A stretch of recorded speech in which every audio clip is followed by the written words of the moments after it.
Lagi di Newsroom pemirsa, kami masih membahas wacana sertifikat nikah. Pak Masuki, sebelum jeda kita membahas latar belakang peraturan baru ini ya. Betul, tapi mengenai program pranikah sendiri ini, bagaimana mengukur seseorang layak mendapatkan sertifikat nikah ini? Jadi begini, pertama yang mesti kita tegaskan bahwa yang namanya sertifikat itu belum tentu. Nah, jadi itu bukan merupakan sebuah kepastian. Itu baru sebuah gagasan yang diintrodusir oleh Menko Bapak Muhadjir ya, yang memang mempunyai gagasan seperti itu. Tapi rupanya apa yang digagas oleh Pak Muhadjir itu PMK ya, Menko PMK itu belum terkoordinasi dengan Kementerian Agama. Saya kira Pak Muhadjir akan berkoordinasi dengan Kementerian Agama mengenai apakah nanti akan jadi dalam bentuk sertifikasi atau tidak. Tetapi makanya saya bilang tadi, ini bukan persoalan sertifikasi atau tidak sertifikasi, tapi lebih pada substansinya. Nah, substansi bagaimana agar orang mengerti tentang apa sih sebenarnya stunting itu, apa sih sebenarnya sebaiknya yang harus dilakukan oleh seorang calon kemanten, terutama perempuan dan laki-laki itu. Mas Yasin, yuk ya.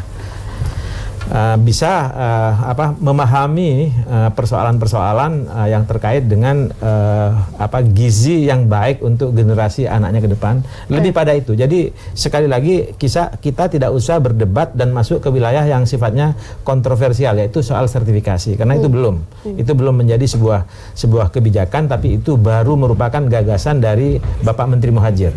Kira-kira seperti itu. Baik, dan kita sudah bergabung juga dengan Bapak M. Yasin, mantan Irjen Kementerian Agama. Selamat siang, Pak. Selamat siang. Dan terima kasih bisa bergabung bersama kami. Assalamualaikum. Pak M. Yasin, saya sudah nanya kepada Bapak Mas Duki, ini bimbingan atau program pranikah ini seharusnya penting nggak sih? Iya.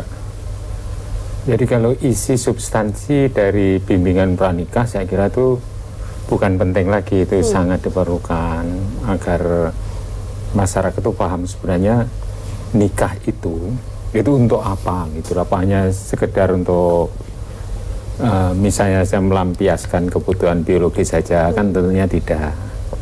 Dan banyak hal yang berkaitan dengan record data dari misalnya perceraian yang juga sangat tinggi itu, sehingga dengan adanya katakanlah pendidikan atau katakanlah pelatihan serta pengisian secara substantif dari orang yang akan melaksanakan nikah itu menjadi sangat penting sekali untuk mencegah adanya suatu kecenderungan perceraian yang sangat tinggi, sehingga bisa mempersiapkan dan bisa memahami sebenarnya arti dari nikah itu sendiri sesuai dengan anjuran agama. Saya kira begitu. Baik, tapi tanggapan Bapak sendiri, kalau orang bilang kenapa pemerintah harus ikut campur dengan masalah pribadi seperti pernikahan?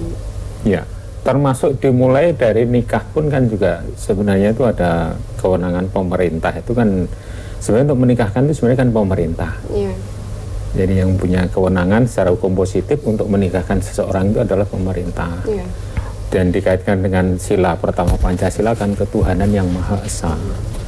Jadi untuk pengaturan katakanlah kehidupan bermasyarakat yang berkaitan dengan orang yang akan membentuk keluarga itu memang sangat penting sekali. Dulu di periode kami telah memfasilitasi untuk kemudahan orang itu melaksanakan nikah. Dengan mudahnya untuk melaksanakan nikah bagi mereka yang tidak mampu secara ekonomi, dia itu tidak harus bayar dan tempat nikahnya itu ada di kantor KUA. Itu merupakan suatu kemudahan yang merupakan keberpihakan dari pemerintah kepada masyarakat, sehingga tidak hanya sekedar mudah terus akhirnya cepat cerai. Nah, ini substansinya kan di situ, sehingga perlu diberikan suatu muatan-muatan yang sifatnya adalah pemahaman tentang nikah itu sendiri, gitu Mbak. Baik Pak, kami akan lanjutkan dialog ini setelah jeda yang satu ini. Pemirsa, tetaplah di Newsroom.